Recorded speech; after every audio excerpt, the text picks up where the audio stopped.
Observa tu iris de cerca frente a un espejo. Verás marcas, cuñas, anillos, pecas y toda clase de patrones diminutos. No son un adorno, son cicatrices de cuando te estaban construyendo. La mayoría de la gente nunca se da cuenta. El patrón de tu ojo es tan sutil que pasa desapercibido, incluso para ti, pero cada iris en la Tierra es único, más único que las huellas dactilares. Las marcas en el interior de tu ojo fueron dibujadas durante el tercer trimestre del embarazo por células que migraban hacia un órgano a medio formar, dejando rastros de su viaje. Algunos de esos rastros son diminutos. Otros son impresionantes. Todo es accidental. El iris se forma entre la semana 24 y 32 del embarazo. Unas células llamadas melanocitos, las mismas que producen pigmento, migran desde la cresta neural al ojo en desarrollo, instalándose en el estroma del iris, no siempre de forma uniforme. Algunas células se detienen antes que otras. Algunos grupos producen más pigmento. Algunos sectores del iris se colonizan por completo. Otros se colonizan parcialmente. Algunos pasan casi desapercibidos. Cualquier patrón que surja en esas 8 semanas es el que te acompañará el resto de tu vida. El iris realmente no cambia después del primer año de vida. El patrón que tienes es el que se estableció antes de que nacieras. El patrón más llamativo del iris es la heterocromía sectorial, una cuña claramente definida de un color situada dentro de un iris de otro color. Imaginen un ojo verde con un segmento marrón que ocupa una cuarta parte del iris, o un ojo azul con una veta de color ámbar que lo atraviesa. La heterocromía sectorial ocurre cuando los melanocitos se depositan en una parte del iris, pero no en otra, produciendo niveles de pigmento claramente diferentes en distintos sectores del mismo ojo. Es causada por un evento genético llamado mutación somática, una mutación que no ocurrió en el ADN de los padres, sino en las propias células del bebé en desarrollo después de la fertilización. Un clon de melanocitos porta una mutación, sus vecinas no. Es un registro permanente de un momento del desarrollo fetal donde una célula cambió su curso. La heterocromía sectorial afecta a menos del 1% de los humanos. Es muy común en animales como perros, gatos o caballos. El pastor australiano es famoso por esto. El mismo mecanismo que crea una cuña sectorial en tu iris genera las manchas blancas en un caballo pío o las marcas asimétricas en un gato calicó. Es la misma biología expresándose en distintos tejidos. Lo sorprendente es el momento. La mutación ocurre en una sola célula en un momento determinado, entre la 6ª y la 30ª semana de embarazo. Para cuando el iris está completamente formado, esa única célula se ha dividido en miles, y todas llevan el mismo cambio. Así que lo que ves en el iris de una persona es, literalmente, el registro visible de una mutación ocurrida antes de que naciera. La heterocromía central es el patrón de iris más común. Entre el 5 y el 10% de los seres humanos la tiene. Es el color de ojos, que probablemente hayas visto en alguien cercano y hayas pensado que era solo un juego de luces. Su rasgo distintivo es un color distinto en el anillo interno del iris, usualmente una banda ámbar, marrón o dorada rodeando la pupila, que contrasta con el resto del iris, verdes con anillo marrón, azules con ámbar, u ojos avellana, donde ambos anillos apenas coinciden. La causa de la heterocromía central difiere de la sectorial. No es una mutación somática, es una característica de cómo se distribuyen las células melanocíticas en el estroma del iris. Las células más cercanas a la pupila, el borde interno, son más densas, más activas y tienden a producir más pigmento. Las células en la parte externa del iris producen menos.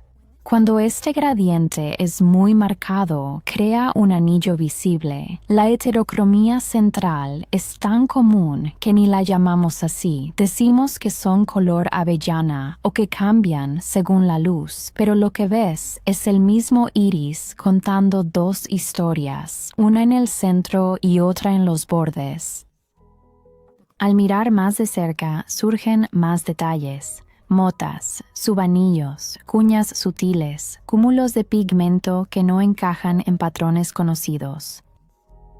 Se llaman pecas o nevus del iris. Son inofensivas y más comunes de lo que se cree. La mayoría de los adultos tienen al menos una si se mira bien. Las manchas de Wolfen son zonas claras en un anillo radial cerca del borde exterior del iris. El investigador suizo Albert Wolfen los describió en 1902. Aparecen en el 30 al 50% de las personas de ojos claros, aunque casi nadie los conoce. Las pecas del iris son distintas. Son grupos oscuros de pigmento, como pecas en la piel, que surgen tras el nacimiento.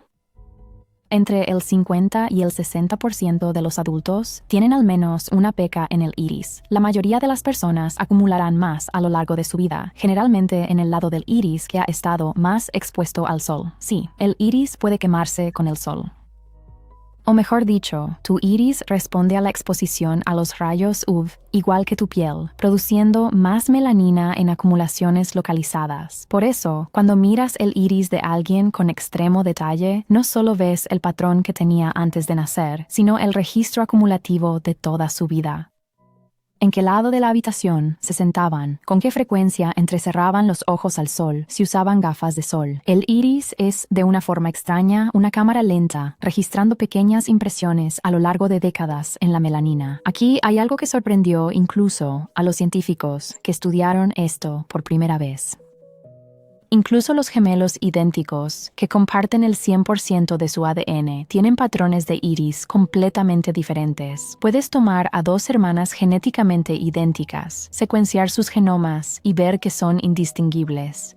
Si los pones bajo un escáner de iris, el algoritmo los identificará igual que a dos extraños. La razón es lo que vimos antes. Los patrones del iris no dependen solo del ADN.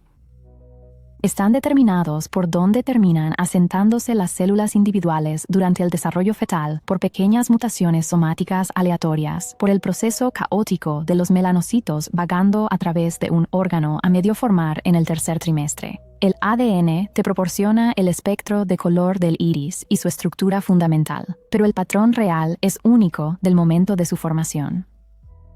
No se puede heredar, replicar ni predecir, ni siquiera por tu propio genoma. Esto es lo que hace que el reconocimiento de iris sea tan fiable. El algoritmo matemático detrás de la tecnología, desarrollado en Cambridge en la década de 1990, toma una imagen de alta resolución del iris y convierte su patrón en un código binario de 2048 bits. Ese código se compara con una base de datos en milisegundos. Tu iris es, en este sentido extraño y específico, más único que tus genes. Los científicos forenses utilizan los patrones del iris de la misma manera que las huellas dactilares. El escaneo de tu iris resulta ser una herramienta muchísimo más precisa y confiable para lograr identificarte de lo que jamás podrían ser tus huellas dactilares. La probabilidad matemática de que exista una coincidencia es de apenas 1 entre 10 elevado a la 78ª potencia, una cifra que supera incluso la cantidad total de átomos que existen en todo el universo conocido. El reconocimiento de iris se utiliza ahora en el control fronterizo, la banca y los sistemas de acceso de alta seguridad. El patrón de tu ojo, formado en el tercer trimestre, modificado por el sol y el paso del tiempo, es, en cierto sentido, el marcador más fiel de quién eres, pero no revela nada más. El color y patrón del ojo no tienen correlación estadística con la personalidad, inteligencia, longevidad o conducta. Vincular el color de ojos con el carácter, como la iridología, carece de base científica. Tu ojo es único, pero no predice nada. Es un código de barras, no un test de personalidad. Diferentes culturas a lo largo de la historia han observado los patrones del iris y les han atribuido un significado. A través de culturas y siglos, sanadores y astrónomos observaron los patrones del iris e intentaron nombrarlos. Médicos persas, doctores tibetanos, practicantes ayurvédicos, sacerdotes egipcios, todos ellos intuyeron algo que la biología moderna ha confirmado ahora. Puede que el significado cultural fuera erróneo. La intuición de que el iris contiene información era correcta. Cuando te miras el iris en el espejo, estás viendo un registro de células que migraron antes de que nacieras, de mutaciones que ocurrieron por accidente, de décadas de luz dejando huellas en la melanina. El patrón es único para ti, más único que cualquier otra cosa en tu cuerpo, porque la biología se negó a ser predecible.